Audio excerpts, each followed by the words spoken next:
নমস্কার,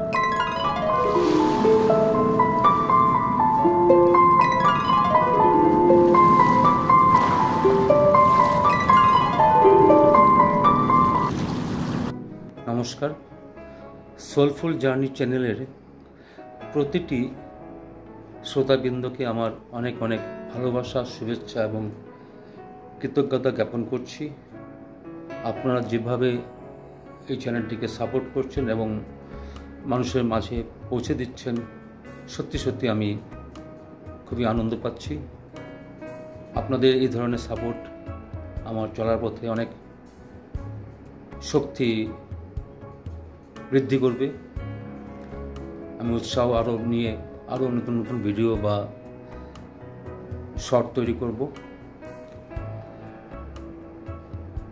আজকের প্রশ্নোত্তর পর্বে ইউটিউবের একজন সাবস্ক্রাইবার আলহাজ শেখ সুন্দর একটি প্রশ্ন করেছে। তিনি জানতে চান, প্রারব্ধ থাকলে কি আবার জন্ম নিতে হবে? খুবই গুরুত্বপূর্ণ প্রশ্নটা। আলহাজ শেখকে আমি অনেক অনেক ধন্যবাদ জ্ঞাপন করছি এবং তার যেসব কমেন্ট দেখছি তার চিন্তাধারা খুবই উন্নত মানের।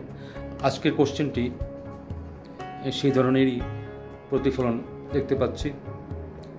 তো আমি এই প্রশ্নটির উত্তর দেওয়ার আগে আমি কর্ম সম্বন্ধে কিছুটা একটু প্রিফেস দিতে হবে, না হলে ঠিক বোঝা যাবে না। কর্ম তিন প্রকার প্রধানত। প্রথম হচ্ছে সঞ্চিত কর্ম, যেটা যুগ যুগ অনেক অনেক জন্ম, আমাদের জন্মেতে কিছু করা কর্মর ফল জমে আছে।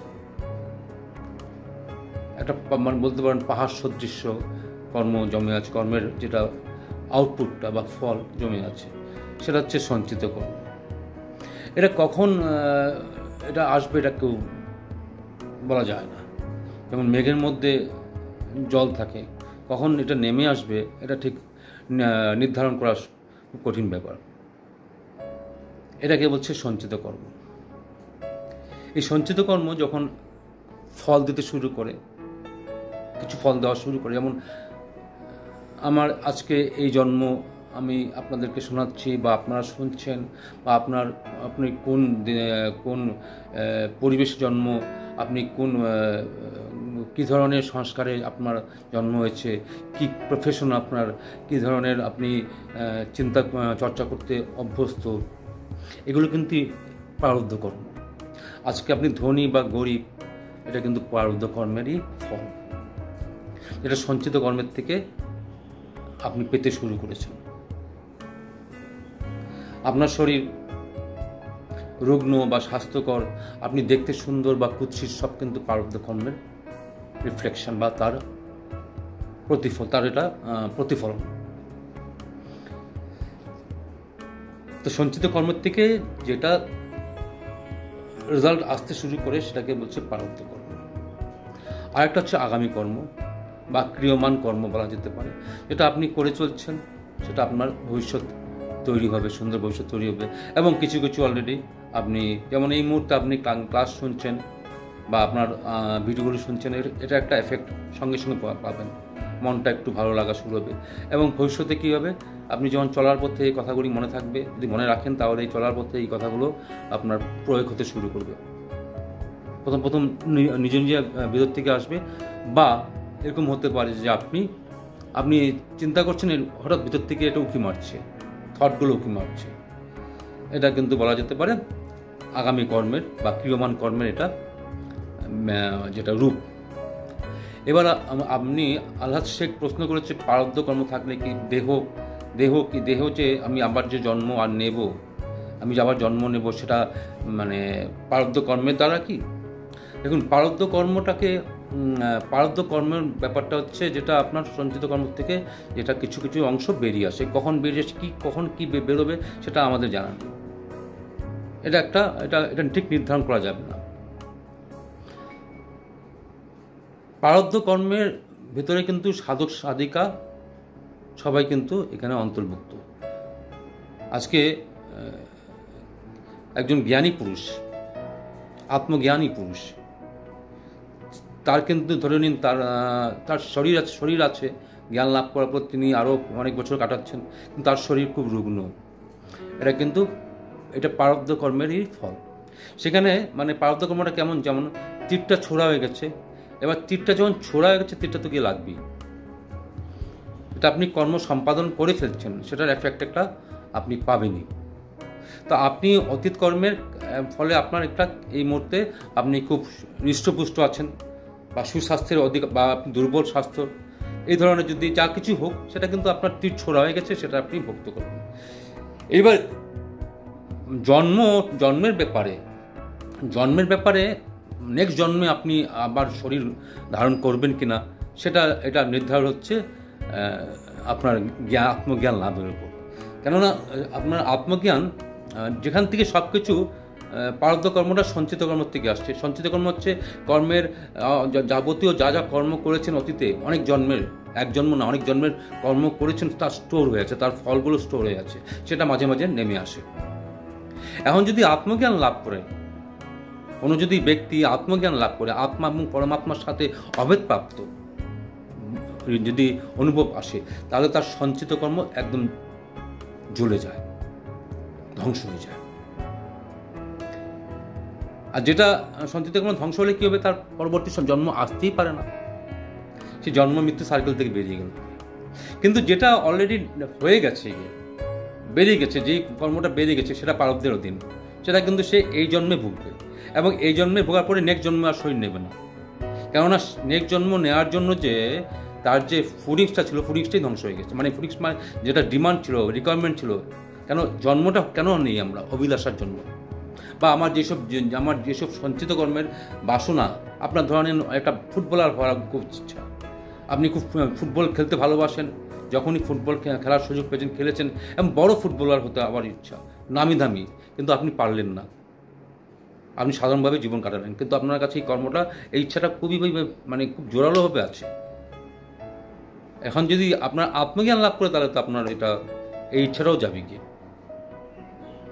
কিন্তু যদি আত্মজ্ঞান লাভ না করে আবার জন্ম নেবেন, এবং এই ইচ্ছাটা ওই নেক্সট জন্মে এটা চরিতার্থ হবে। তো বোঝা গেল যে কর্মটাকে, মানে আপনার জন্ম নেওয়ার ব্যাপারটা কিন্তু আসছে সঞ্চিত কর্ম থেকে, আর যেটা ফল বেরিয়ে গেছে সেটা তীরটা ছড়িয়ে গেলেন, তীরটা ছোড়া হয়ে গেল গিয়ে, ওটা তো তীরটা লেগেই ছাড়বে, ওটা কর্ম করবেই, ওটা প্রারব্ধ। তা জ্ঞানী পুরুষও কিন্তু প্রারব্ধের অধীন। মানে প্রারব্ধের অধীন মানে কি, তার যা ভোগ আছে সেই ভোগটা সে করতেই হবে, ভোগটা সে ভোগ করবি, ভোগে তার নিবৃত্তি হবে।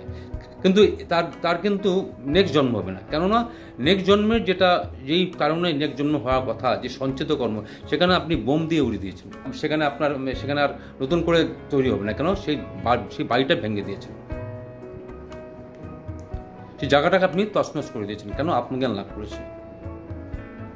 বলে না, জ্ঞান পুরো সংস্কারকে ধ্বংস করে দেয়। আত্মজ্ঞান, এটা বা ব্রহ্মজ্ঞান বলছে কি, আত্মা এবং পরমাত্মা মিলন। আলাদ শেখ নিশ্চয়ই এইসব যখন প্রশ্ন করেছেন, আপনার এই ধরনের ব্যাপারটা আরও নিশ্চয়ই ধারণা আছে। আত্মা এবং পরমাত্মার মিলন, সেটা হচ্ছে ব্রহ্মজ্ঞান বা আত্মজ্ঞান। যতক্ষণ না জীবের এই জায়গাটাতে কানেকশন না হয়, তার কিন্তু কর্মের চক্রের মধ্যে ঘুরবে, সে বারবার কর্মের চক্রের মধ্যে ঘুরবে। যেই কর্মটা কিভাবে আপনাকে একটা উদাহরণ দিচ্ছি বেদান্তের গল্পের মাধ্যমে। একটা রাজার ছেলে খুব মানে তার ঘুম হতো না। কেন ঘুম হতো না? রাজার ছেলে যেই রুমে থাকতেন, তার পাশে একটা বিরাট বড় গাছ ছিল, গাছের মধ্যে আপনার পাখির কিচিরমিচির, রাত্রেবেলা কিচিরমিচির হতো, রাজার ঘুম হতো না। তখন রাজা কি করলো, ব্যাপারটা, রাজার ছেলে যখন ঘুমোচ্ছে না, তখন খবরটা সব জায়গায় ছড়িয়ে গেছে। অনেক রাজার শুভাকাঙ্ক্ষী তারা আসছে, রাজাকে বিভিন্ন সাজেশন দিচ্ছে। একজন বলছে এখানে প্রহরী রাখো, যখনই পাখির আওয়াজ পাবে সেজন্য ঢিলটিল মারে। তো সে ধরনের সে করলো, কিছুটা সলিউশন পেয়েছে, তাও হয়নি। আবার পরবর্তী সময়ে কয়েকদিন পরে আবার একজন বললো যে এটা করো, বন্দুক রাখো। বন্দুক রাখা হলো, একটা বন্দুকধারী রাখা হলো, বন্দুক দিয়ে সে শ্যুট করলো। যখনই আওয়াজ পেলো, সব করে পাখিগুলি, দু একটা পাখি মরে গেল গিয়া। এবং কিছুক্ষণের জন্য আওয়াজ বন্ধ হলো। আবার সেই একই প্রবলেম চলছে, আবার সেই আওয়াজ হচ্ছে, আর সমাধান হচ্ছে না। রাজার ছেলে ঘুম নেই, দিনের পর দিন ঘুম নেই, রাজাও চিন্তিত, রাজার ছেলে শুকনোতে চলছে। তখন সেই গ্রামে এক জ্ঞানী ব্যক্তির আগমন ঘটে। জ্ঞানী ব্যক্তি, জ্ঞানী মানে আত্মজ্ঞানী বা সেই সাধক প্রবৃত্তি বা রিয়েলাইজ পার্সন যাই বলুন, বা সন্ন্যাসী বলুন, তার সেই গ্রামে আগমন ঘটে এবং সে সঙ্গে সঙ্গে জানতে পারে যে রাজার ছেলে এই অবস্থায়। সেই জ্ঞানী ব্যক্তি রাজপ্রসাদে রাজার কাছে দেখা করতে চলে যায় এবং মহারাজকে বলে, মহারাজ, আপনার যা আমি শুনেছি, আপনার যেই সমস্যা, আমি আপনার সমস্যা সমাধান করব। না, অনেকে আমি করেছি, আমি ফেড আপ হয়ে গেছি, আমি আর পারবো না, আপনিও পারবেন না। না, আপনি আমাকে একবার চান্স দিন, বিশ্বাস করুন, আমি চেষ্টা করব। তো সেই জ্ঞানী ব্যক্তি রাজাকে বলল, আমাকে নিয়ে চলুন গাছের কাছে। দেখলো গাছের মধ্যে সত্যি বিশাল বড় গাছ, আর কিছু আওয়াজ চলছে। বললো, আমাকে একটা লোক দিন যা কাজ করে। তো লোকটিকে একটা ডাকা হলো, যে এসব যার ছাড় সব জঙ্গল সাফ করে, ডাকা হলো। তাকে একটা দা দেওয়া হলো, দা বা লাঠি দেওয়া হলো। তাকে বললো, গাছে উঠে গিয়ে পাখির বাসাটাকে ভেঙে দিল। পাখির বাসা ভেঙে যাওয়াতে পাখি ওইখানে যা ডিম ছিল, ডিমগুলো সব ধ্বংস হয়ে গেল। কেননা ওই যে গুল্লি মারছিল, পাখি তো মরছে, কিন্তু ডিমগুলোর থেকে তো, যেগুলো ডিম পাড়া হয়ে গেছে, ওটা তো বাচ্চা প্রসব করবে। মানে যেটা আপনার মানে প্রারব্ধ কর্ম, সব কিন্তু হয় না। সব, যেমন লাইব্রেরিতে অনেক বই আছে, কিন্তু সব বই কি আপনি পড়েন কি? সঞ্চিত কর্ম মানে অনেক কর্ম জন্ম যাচ্ছে, কিন্তু মাঝে মাঝে এগুলো আসবে। আজকে এটা পড়লেন, একসাথে সব বই পড়েন না, আজকে পড়লেন, কালকে বা 10 দিন পরে আবার একটা বই পড়বেন, তাই নয়? তো তেমনি তো ওই সময় মানে যে প্রহরীর যা আগে যে রাজা যে ঠিক করেছিল, সে গুলি করতো, সে পাখি মারতো, সে পাখি মারার পরে সাময়িকভাবে আওয়াজ বন্ধ হয়েছিল, কিন্তু পার্মানেন্টভাবে আওয়াজ বন্ধ হয়নি। কেন? এখানে তাদের জানা নেই যে পাখির বাসার মধ্যে অনেক ডিমও আছে, আর ডিম থেকে বাচ্চা বেরোবে। ডিম যদি ফুটে তো বাচ্চা বেরোবে। তো এবার ডিমটাকে ভাঙতে হবে, পাখির বাসাও ভাঙতে হবে। পাখি না বসে ডিমটাকে ফাটিয়ে দিতে হবে। এবার ডিমটা ফাটিয়ে দেওয়া আছে, পাখির বাসা ভেঙে দেওয়া আছে, সব কিছু তছনছ করে দেওয়া আছে, পুরো ক্লিয়ার করে দেওয়া আছে। এবং ওই দিন থেকে যুবরাজ সুন্দরভাবে ঘুমোতে পারছে। কিন্তু আমাদের মনের মধ্যে নিত্য চিন্তা উঠে চলছে, ডিম ফুটে চলছে। আমি ভাবছি, আমি এই করছি, আমি ফাটাচ্ছি না, এগুলো চিন্তা চলছে, অহরহ চিন্তা চলছে, অহরহ বৃত্তি উঠেছে। এই বৃত্তি যেখান থেকে উঠছে সেখানে ভাঙতে হবে, মনটাকে ভাঙতে হবে। মনের মধ্যে নানান ধরনের বৃত্তি উঠে চলছে। এবার কীভাবে ভাঙবেন? জ্ঞানের চিন্তা দিয়ে, ঈশ্বরের চিন্তা দিয়ে, স্পিরিচুয়াল চিন্তা দিয়ে। কেন? গীতাতে বলছে, কৃষ্ণ ভগবান বলছে, জ্ঞানের আত্মজ্ঞানের চর্চা এমন জিনিস, সে একটা মানে একটা আগুনের মতন, সব কিছু জ্বালিয়ে দেয়। তো এই জ্ঞানের চর্চার মাধ্যম দিয়ে কি হয়, আস্তে আস্তে ভিতরে যে এইগুলো আস্তে আস্তে ক্ষয় হতে থাকে। মানে আস্তে আস্তে অঙ্গারের মতন আগুন ধরছে, কিন্তু পুরোটা লাগছে না, হঠাৎ ধাউ ধাউ করে আগুন লাগে। কিন্তু অল্প যদি আগুন লাগে, সেখানে কিন্তু একটা সময় ফু দিলে কিন্তু পুরোপুরি আগুন লেগে যাবে। ওই পুরোপুরি আগুন লাগার ব্যাপারটা হচ্ছে সমাধি। এখানে লেগে গেলে তখন গিয়ে আপনার সঞ্চিত কর্ম একদম তছনছ হয়ে গেল। আর সঞ্চিত কর্ম যদি তছনছ হয়ে যায়, প্রারব্ধ আসবে না। যা আসছিল, যা ডিম ছিল, ওই ডিমগুলি ফেটে বেরিয়ে গেছে। এখন আপনি সুস্থ, আপনি সুন্দর, আপনি কুৎসিত, বা আপনি সবল, বা যা কিছু, বা আপনি একটু রোগাক্রান্ত, সেটা কিন্তু ওই সঞ্চিত কর্ম থেকে আসছে। তো এই সঞ্চিত কর্মের যতদিন আপনি জ্ঞান লাভ না করেন, আপনার কর্মের দ্বারা আপনি কর্মের চক্রের মধ্যে আপনি পড়তেই থাকবেন, আপনার মুক্তি নেই। এখানে বলছে মুক্তির কথা। তো আল্লাহ শেখ আপনাকে এটাই বলবো যে প্রারব্ধটা জ্ঞানীদেরও হয়। প্রারব্ধ ব্যাপারটা বুঝতে হবে। প্রারব্ধ মানে যেটা ডিমটা ফুটে গেছে, ডিমটা বেরিয়ে গেছে, যখন একটু বাচ্চা বেরোবি, সে বাচ্চাটা বেরোবি। আর যেটা ডিমটা আসেনি, মার মানে ওই পুরো বাসাটাকেই ভেঙে দেওয়া হলো, ওইখানে আর নতুন করে বাসা বাঁধবে না, বাসাটাকে ভাঙা মানে সঞ্চিত কর্মটাকে ভেঙে দেওয়া। কিভাবে ভেঙে দেওয়া? জ্ঞানের মাধ্যম দিয়ে। যখন সাধক নিজের ভিতরে যে আত্মা এবং পরমাত্মার যখন একাকার বোধ করবে তখনই তার ব্রহ্মজ্ঞান হবে, তখনই তার সঞ্চিত কর্ম শেষ। তখন সে কর্মচক্র থেকে বেরিয়ে হবে, তার নেক্সট জন্ম হবে না। আবার নেক্সট জন্ম হতে পারে, কেমন হতে পারে? On deputation. সে তখন বড় কিছু কর্মে, বড় কিছু স্বার্থে, বড় কিছু মহৎ কর্মের জন্য। যারা যারা গ্রেট ম্যানরা দেখি, তারা বলা হয় তারা মুক্ত পুরুষ, তারা একটা বিশেষ কর্ম সম্পাদনের জন্য তাদেরকে অন ডেপুটেশন পাঠিয়েছে। এটা একটা এইভাবে বলা যেতে পারে। কিন্তু আমাদের যেটা, আমরা যে সাধারণ মানুষ, আমরা যদি সঞ্চিত কর্মটাকে ভাঙতে হয়, তাহলে একমাত্র আত্মজ্ঞান লাভের মাধ্যমে।